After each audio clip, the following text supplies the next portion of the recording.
Olá, amados, graça e paz. Seja muito bem-vindo uma vez mais ao nosso estudo da Célula em Família. Nesta oportunidade, eu quero te convidar a entrar conosco no estudo da Epístola aos Tessalonicenses. Vem conosco.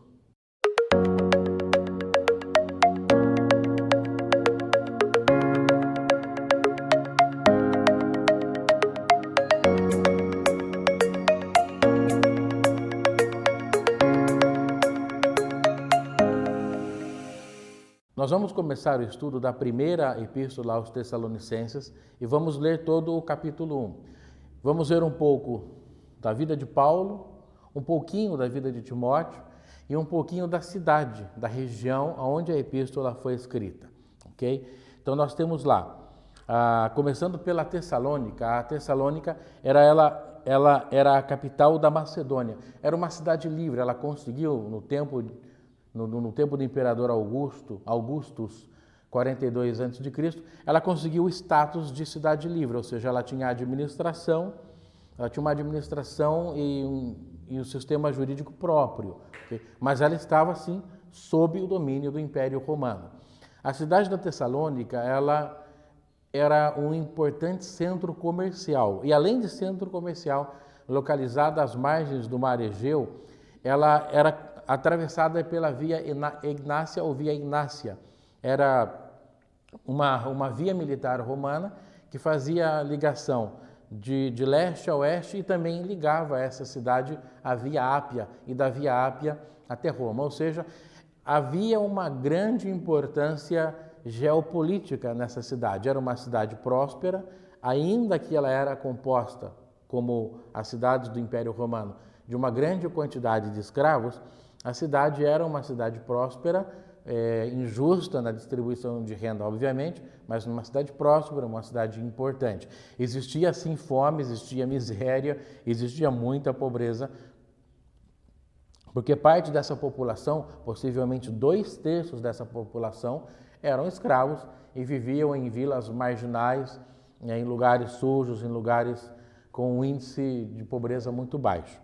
Okay? Atravessada pela Via Ignácia, era uma cidade portuária.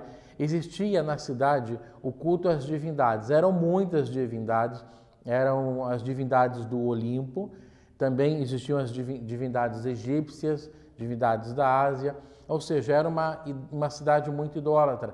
Existia o culto ao imperador também na cidade. Era uma cidade com um grau de idolatria muito grande.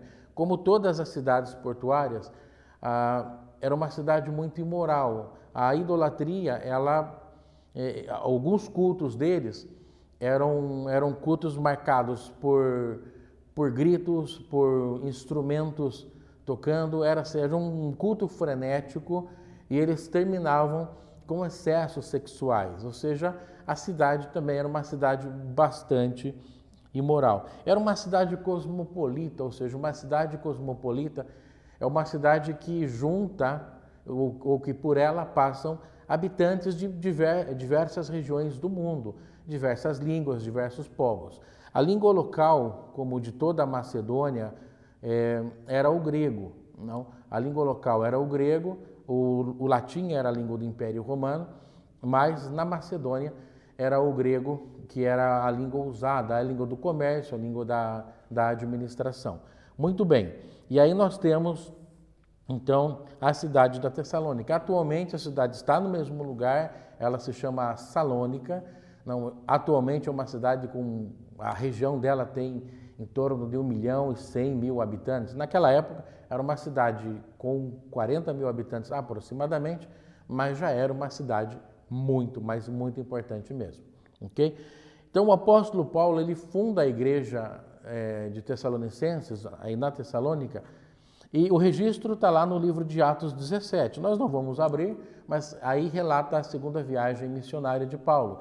Ele segue o caminho da Via Ignácia, ele passa por Filipos, então ele acaba chegando nessa cidade. É muito importante a gente destacar a posição geopolítica e a infraestrutura vial da época. A Via Ápia e a Via Ignácia, elas favoreceram em muito o desenvolvimento da época e elas favoreceram em muito as viagens missionárias, ou seja, Os apóstolos usavam, neste caso Paulo, ele e os que o ajudavam, usavam a estrutura tecnológica do momento deles. Não, então foram muito favorecidos, não, as viagens eram mais rápidas, não, algumas vias romanas elas perduram até hoje, então as viagens eram rápidas, eles usavam os meios que eles tinham, e era muito mais rápido seguir por aquela via, por aquela rodovia, digamos, era uma estrada, mas para a época já era muito moderno. Quem foi Paulo? Não, nós vamos partir de alguns dados muito rápidos do apóstolo Paulo, tendo em consideração que nós escutamos as suas mensagens constantemente na igreja. Paulo foi o apóstolo dos gentios. Não. Segundo os relatos do Novo Testamento, nós encontramos um homem também impulsivo, como Pedro. Não, nós encontramos um homem determinado, encontramos um homem de determinação, que fazia as coisas. Nós encontramos que Paulo era um homem, diferentemente de Pedro, Paulo era um homem instruído, ou seja, ele estudou, ele relata isso, ele estudou aos pés de Gamaliel. Paulo era cidadão romano, ele contava com a cidadania romana.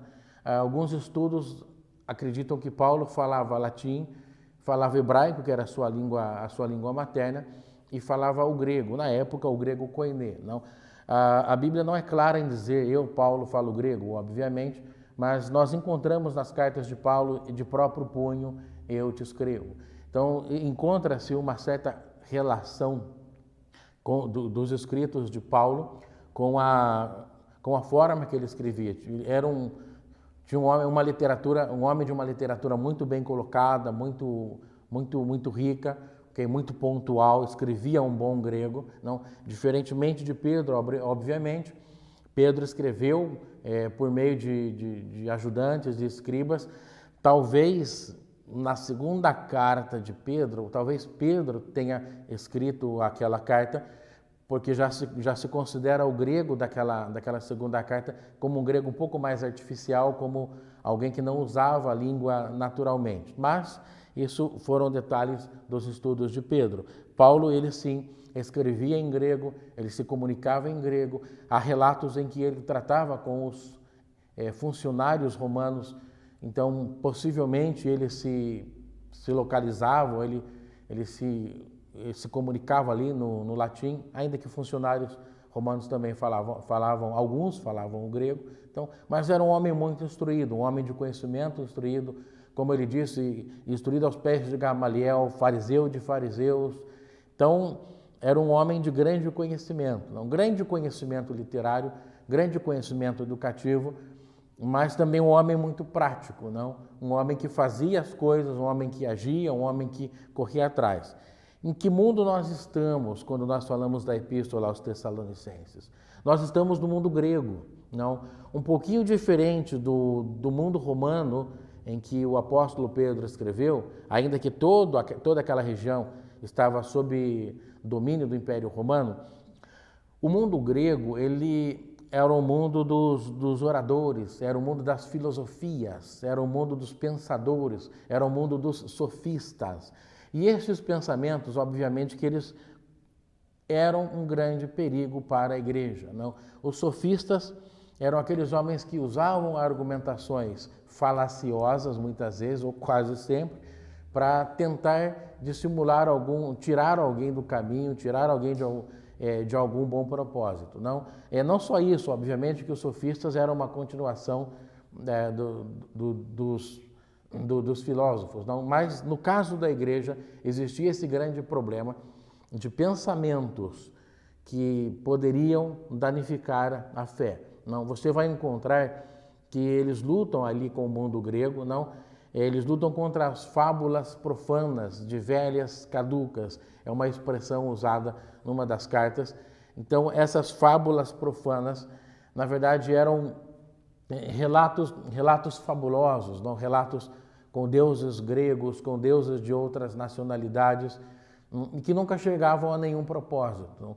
Então, nós vamos ver durante o estudo que Paulo ele discute, ele arrazoava, não, com diversos filósofos durante o processo de evangelização.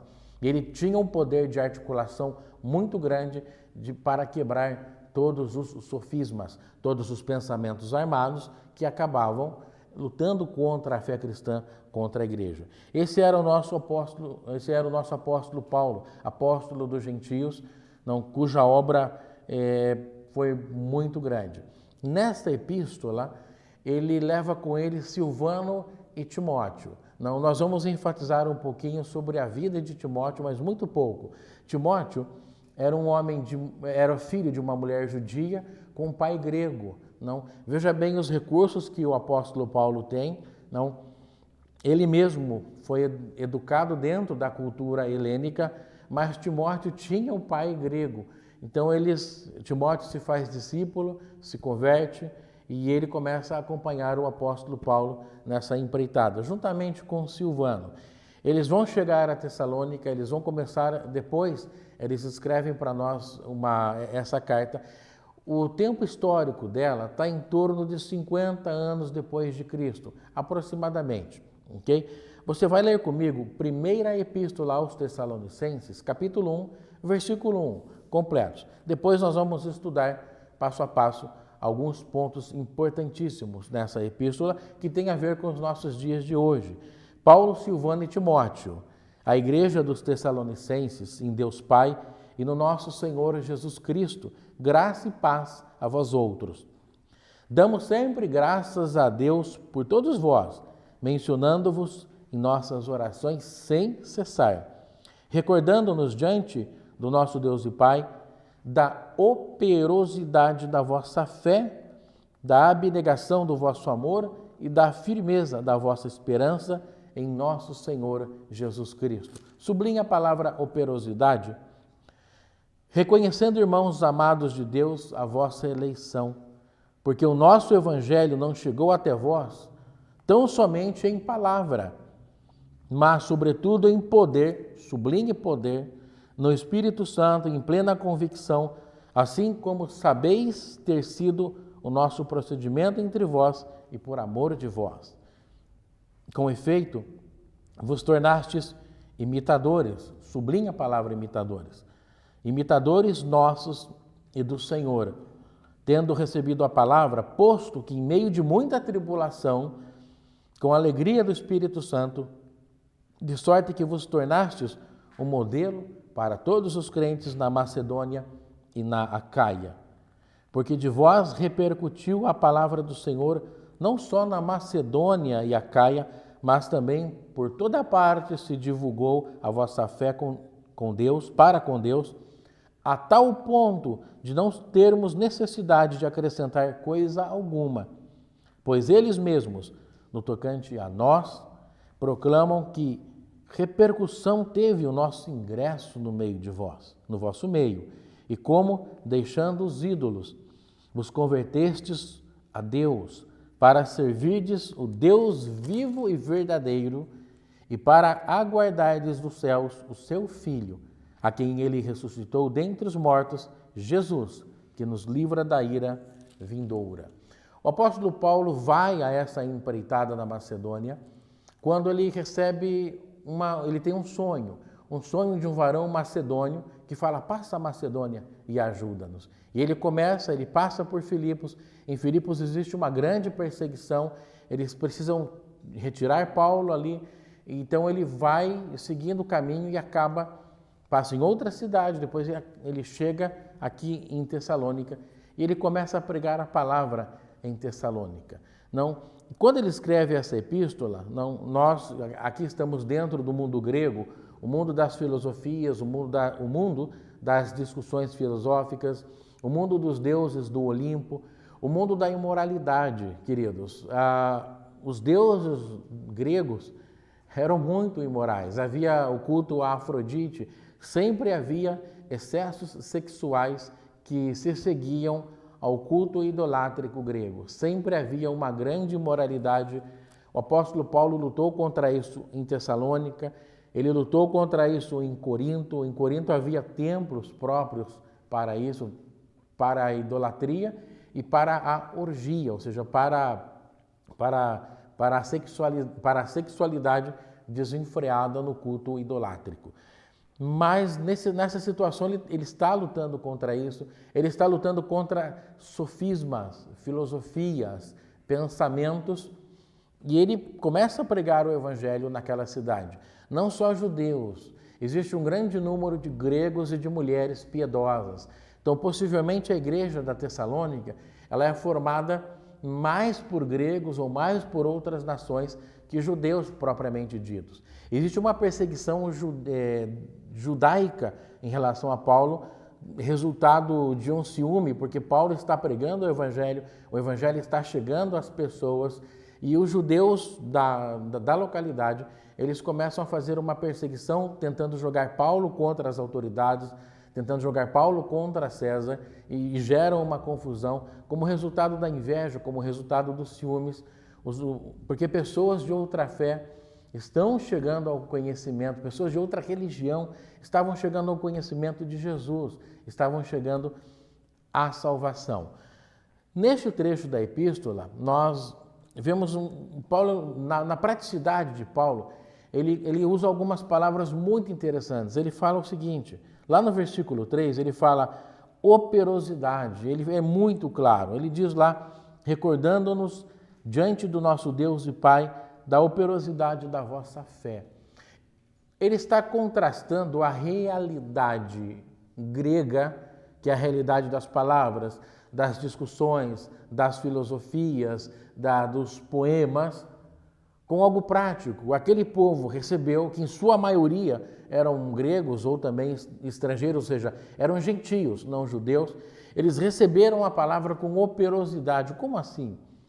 Eles agiram, a fé deles tinha uma ação. Esse é um ponto muito importante nessa epístola, que Paulo já começa, em primeiro lugar, a exaltar essa atitude desses irmãos e a esclarecer bem. Não, eles agiam segundo a fé que lhes estava sendo anunciada. Ou seja, a fé não é palavras.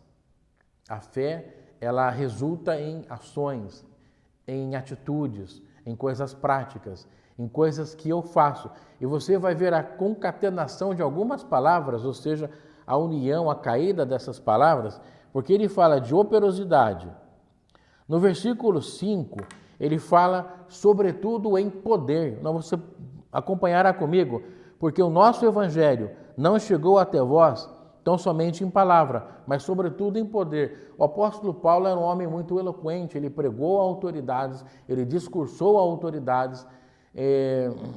Uma autoridade chamada Sérgio Paulo escutou a pregação de Paulo e se converteu, mas ele não chegou ao povo com esse discurso humano, com essa sabedoria humana. Ele fala, eu cheguei a vós com poder.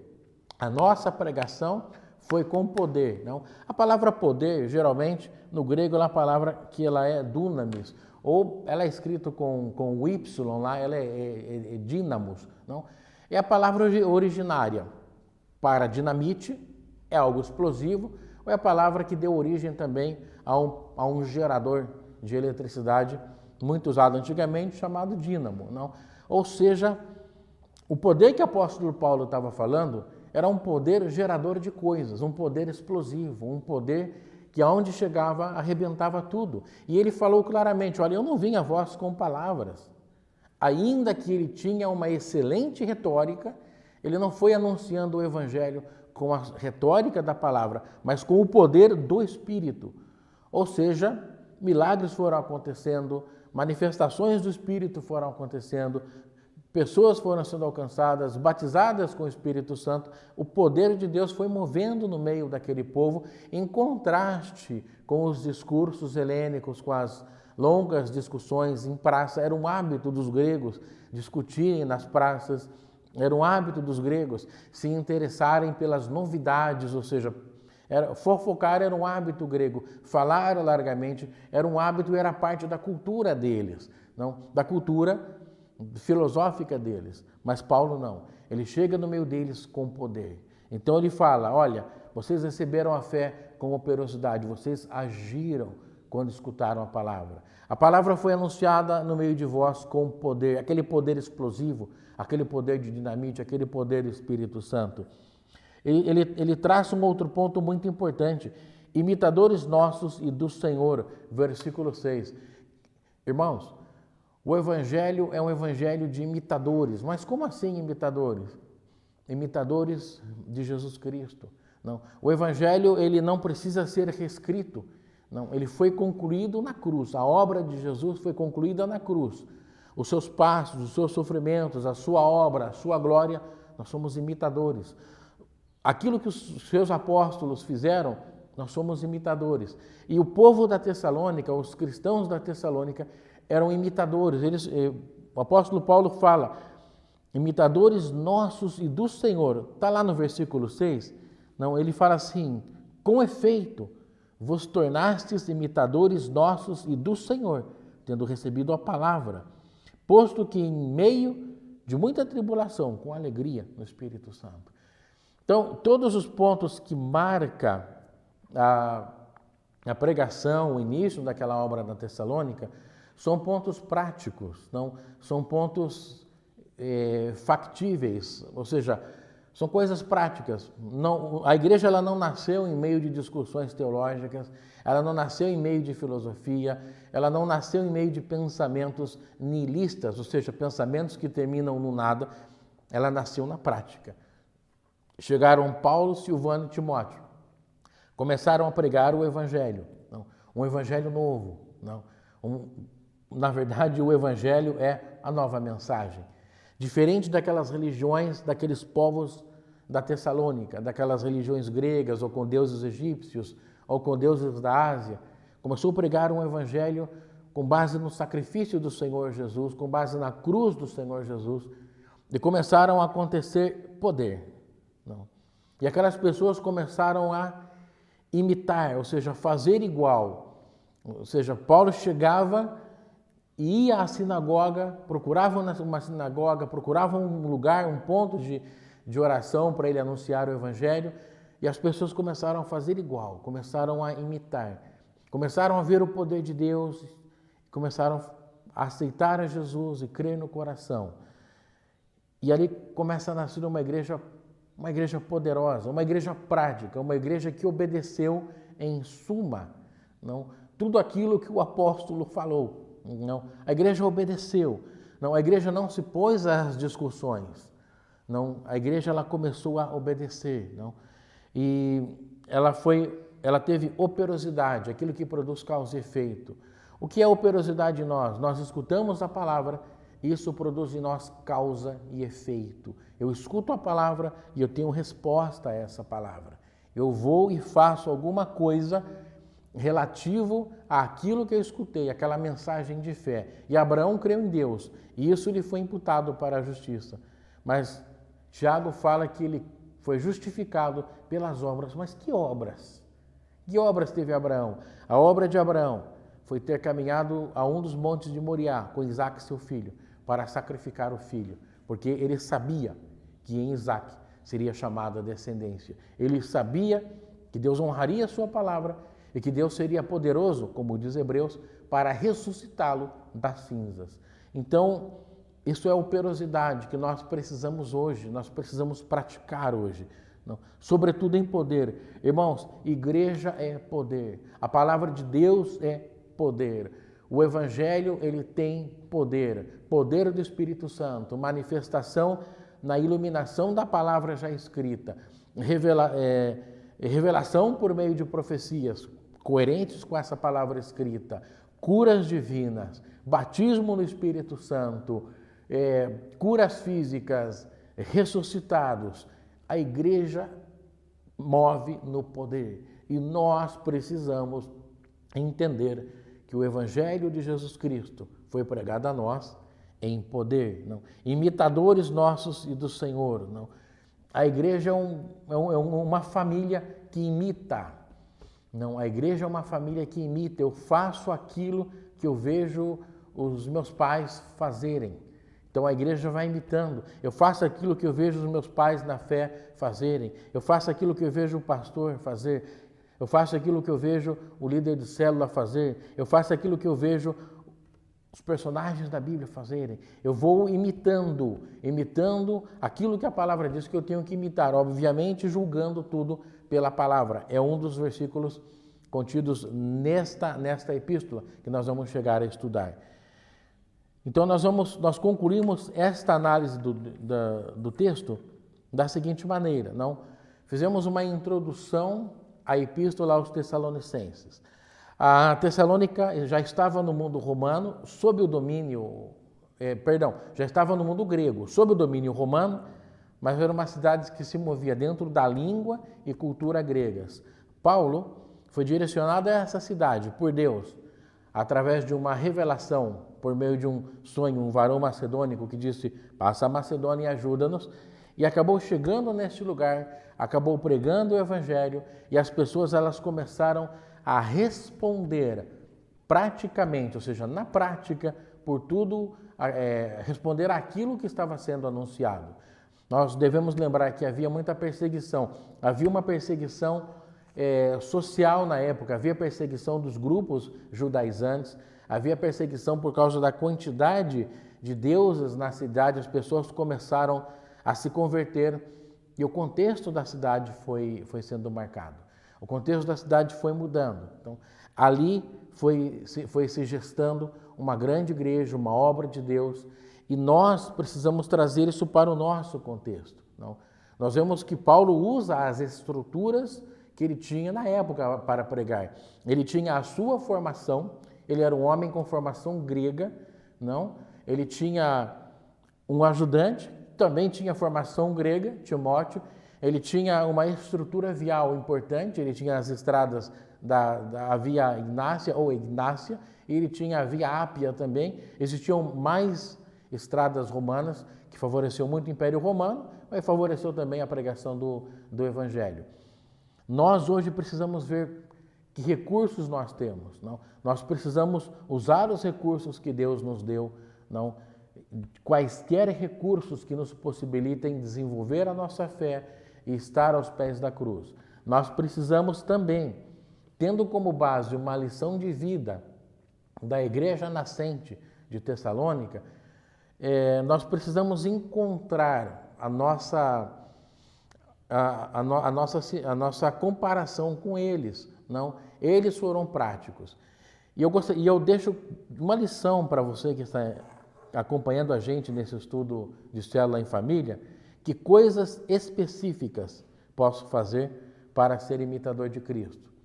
Eu quero que você mencione 3. Irmãos, coisas específicas, não coisas universais. Não vale falar, não, ser cristão, nós sabemos disso. Não.